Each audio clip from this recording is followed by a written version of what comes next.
Предстои суперфинал А. Това е един от участниците, Валери Василев. Ще ни кажеш ли как премина за теб състезанието до момента? Много лошо премина. Някои участници нямат респект към другите и се получават такива работи. Какво се случи? Завъртяхме един път, на второто стане се опитаха да ме вкарат другите и оставам назад. Защо смяташ, че се получават такива неща? Липса на респект към останалите състезатели. Ти как се запали по спорта? Като всички момченца. Аз още от както отворена пистата карам и още много преди това съм запален. Какво е да караш картинг? Най-много удоволствие. Адреналин, емоции. Разбира се, особено сцената са емоциите най-големи. Какво е най-голямото състезание, на което си присъствал? Световните финали на Соли миналата година във Франция. Участва ли? Да, заедно с някои други, които в момента участват. Как се справи там? Според възможностите ни около средата на класирането. Все пак за първ път на световно ниво. А доволен ли си от днешното състезание и от твоето представяне лично? Сложен въпрос. Аз от моето представяне съм доволен, но не и от класирането.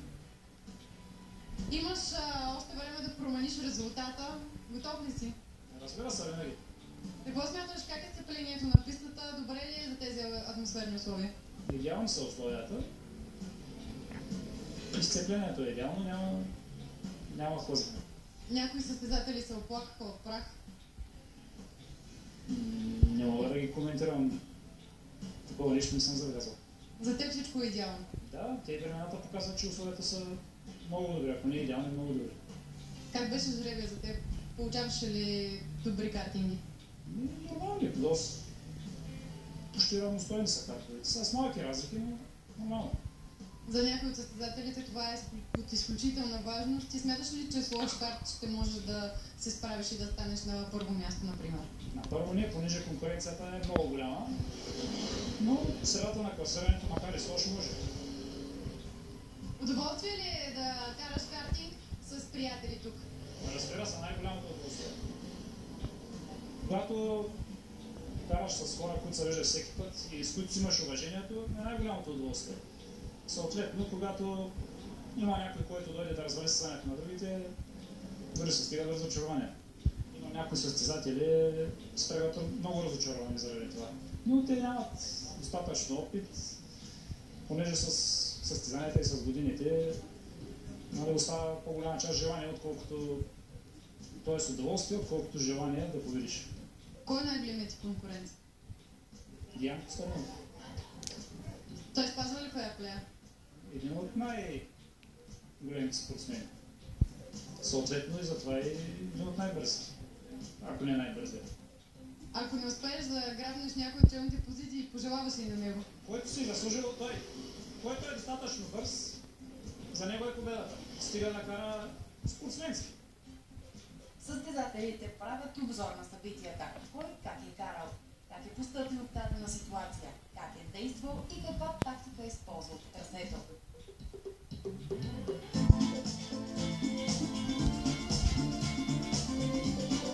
Продължаваме с разговорите с участниците тук на картинг писта Варна. Ще ти се представиш ли с няколко думи и да разкажеш за себе си? Здравейте, казвам се Павел Летеров, на 18 години съм от град Варна. Състезавам се професионално от 10 години. През кариерата си успях да постигна 6 национални и 2 европейски навици световна титла в картингите и миналата година решихме да направим стъпката от картингите към автомобилите. Качихме се на европейски шампион GT4 сериите. Успяхме да завършим втори, имахме доста победи на писти като СПА, ние въпим генералното класиране, което беше много добре.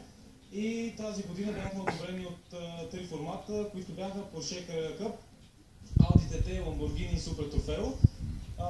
Съответно избрахме да продължим с Audi, тъй като условията им бяха доста по-добри, академия за пилоти и имам очакване, нали, че ще се здобия с доста по-добри умения за до година. Надявам се да продължа в GT3 тъй като в момента това е най-високия шампионат за писта с автомобили и да продължим с успехите. Въпреки крехката си възраст се състезаваш на професионално ниво. Какво е това за твоите родители и хората, които те подкрепят? Ами, горди съм, но майка ми доста притеснява, баща ми също. Все пак спорта е рисков, скорото са доста големи, на места достигаме до около 260-270 км в час, но все пак това си ми е страст, така че няма как нали, да не преследвам мечтите си и да не искам да съм победител. Както обикновено този автомобилен спорт тръгва от картингите, това ли е началото, което си поставил ти? Да, картинга все пак е най-добрата школа. Понякога даже все пак се връщам нали, в миналото, за да видим нали, откъде съм тръгнал. Събираме се готини хора, атмосферата е готина, пистата е страхотна, всички нали, се забавляваме, шегуваме се и нали, това по някакъв начин ми оправя настроението и съм доволен да съм тук с всичките тези усмихнати готини хора. Допринася ли за твоята подготовка карането на картинг? Ами вече не чак толкова, зависи от колата. Понякога, да, ако е доста близко усещането в картинга и колата, продължавам да тренирам, съответно с нашите професионални картинги. И днес сме тук да се забавляваме. Сега е време за суперфинал А. Сега дойде момента и за суперфинал А. Най-добрите състезатели от днешното състезание стартират в стартова решетка, като от първа позиция стартира Диан Костадинов, втора позиция Калина Георгиева, на трета позиция Андрей Калчев, четвърта Кирил Стоянов, пета Христо Данаилов, шеста Стоян Барбуков, седма Павел Левтеров и осма Валери Василев. В момента Калина Георгиева спечели първата позиция в времето класиране, втори Диан Костадинов, трети Андрей Калчев. Гледаме повторение на битката от финала. Първите двама, които са в момента водачи, са и водачи в генералното класиране до момента на шампионата. Също и водачи по точки в Соди World Series на картинг писта Варна. Павел Левтеров, който тръгна от последна позиция в първата квалификация, след това спечели място за суперфинала, защото беше втори в полуфинала. От седма позиция в момента е шести. Както знаем, Павката е дългогодишен картинг състезател, автомобилен състезател, втори в GT4 европейски шампионат за миналата година. Участник в момента в шампионата на Audi TT Cup. Просто той е на гости, за да потренира при нас и да си премери сила с любителите. Любителския картинг се кара доста по-различно от професионалния и трябва доста нерви. В тези, които виждате в момента, са най-добрите, които имат много тренировки и много обиколки с такъв тип картинг. Павката се справя добре за момента. Виждаме, че Стоян Барбуков е спечелил две позиции напред и от шеста позиция е на четвърта. Калина Георгиева от първа позиция, за съжаление, вече е на трета. И е леко притискана от Стоян Барбуков. На второ място в момента е Андрей Калчев, а първата позиция продължава да води Диан Костадинов.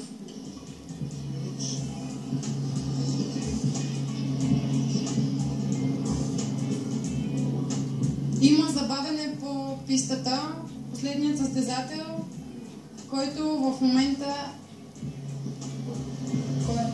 Вероятно технически дефект или най-вероятно, ако има технически дефект, това е отхлабено жило на гъста, най-често случващо се.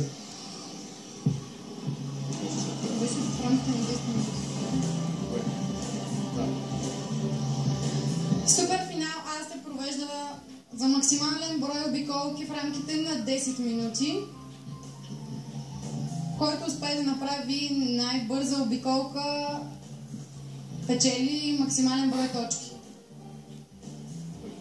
най-бърза обиколка печели допълнително точки за шампионата, всъщност който завърши след изтичането на 10-та минута първи през финиш линията или има повече от другите обиколки. Съответно, при сухо време това е малко вероятно. Стоян вече на трета позиция, изпреварва Калина Георгиева, в челото Диан Костадинов, след него Андрей Калчев, третия Стоян, четвърти Калина. Калина взе едни максимален брой точки за СВС в първия финал А. В момента четвърта позиция не е по вкуса, но общо взето има и спортен шанс.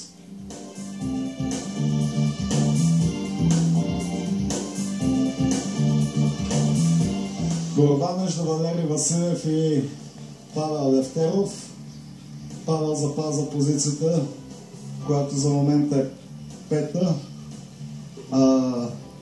С защитно каране това няма да позволи на двамата да се доближат до Калина, защото започват защитните траектории и атаките, при което се губи време. Битката е много интересна. Валери Василев е, може би, един от най-старите клиенти, участници в любителски състезания и любителски шампионати, заедно с Христо Данилов, които са участници от преди 11 години в любителски шампионати. Христо пропусна няколко години, сега отново е при нас. Вече няколко състезания, така че битката между 18-годишния Павел Левтеров и 30-годишния Валери Василев, който 10 години участва в любителски шампионати, ще е доста интересно. 12 и 11 номер. 12 е Павел, 11 е Валери. Позициите на първите 4 състезатели са същите, както бяха допреди малко. Първо място Диан Костадинов, второ място Андрей Калчев, трето място Стоян Барбуков и четвърто място за единствената жена в суперфинал А, Калина Георгиева. В суперфинал Б имахме жена победител.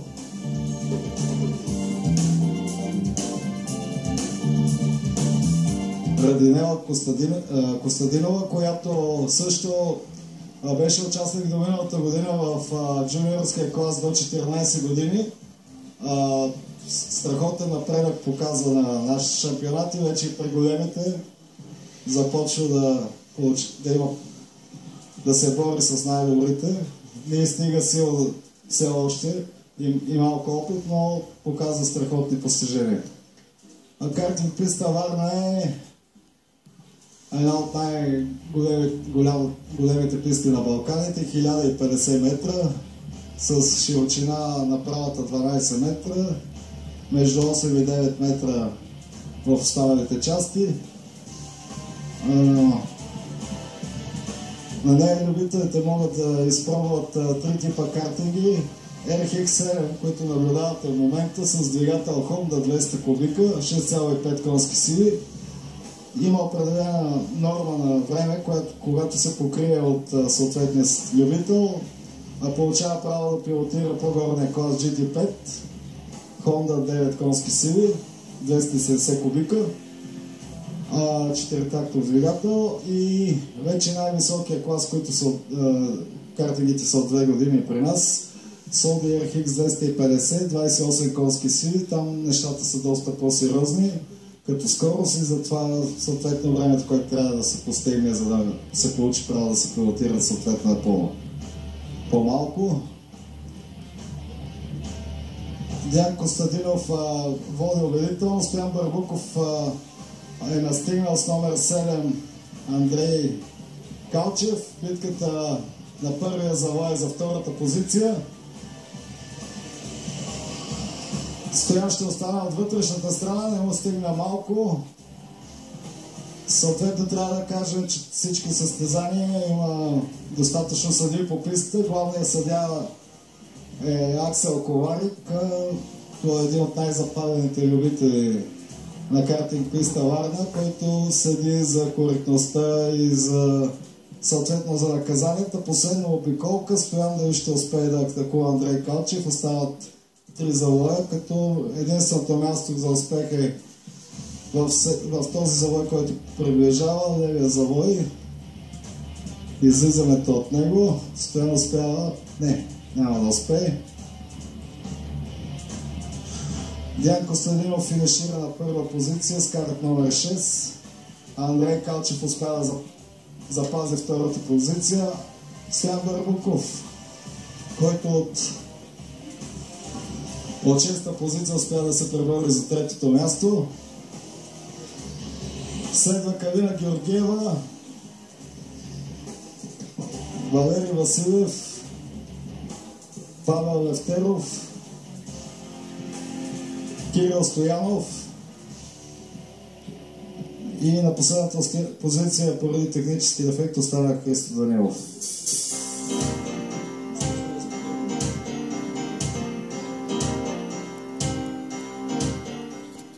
Дългоочаквания момент за всички състезатели дойде. Време е за награждаване. Първо ще бъдат отличени участниците, които се включиха в Суперфинал Б. А най-добре в Суперфинал Б се представи Ревинела Костадинова. Ради се представи отлично, игра на първото място наравно с много мъже кара. Ще ни кажеш ли как смяташ, че се представи в полуфиналите и как успя да грабнеш първото място? Ами имаше доста препятствия по пътя към победата ми, макар че в втората група все пак успях. Ти изпревари ли някой от участниците или стартира от първа позиция? Ами трябваше да изпреваря някой, за да стигна до първата позиция. На кое място стартира? Ами четвърто на полуфинала и на първо на суперфинала. Доволна ли си от представянето си? Колко време отделяш за тренировки, за да се справиш толкова добре? Да, доволна съм от представянето си. Ами... Отделям доста време за тренировки си. Да. Какво да кажеш наравно с хора, които са в спорта толкова дълго време? Ти си все пак още малка. Ами хубаво е и от тях се уча на други нови неща. Интересно. Смяташ ли, че ще успееш да станеш първа в някои от следващите състезания, но вече на суперфинала? Да се надявам. Пожелавам ти успех. При най-бързите от Суперфинал А на трета позиция се нарежда Андрей Калчев. На второ място Калина Георгиева. А най-добър с най-много точки на днешната надпревара, трети в летния любителски шампионат, е Диан Костадинов.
Наблюдавахме надпреварата и ние от екипа на предаването решихме да се впуснем в приключението на картинга.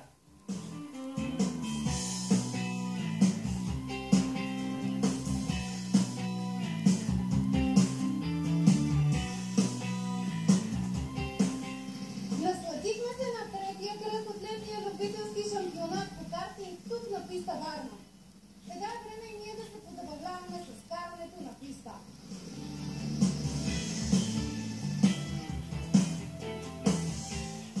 Определено дозата адреналин при първото качване на карт е доста голяма. Ние не се мерим с състезателите, но все пак се стараем да постигнем максимално добро време.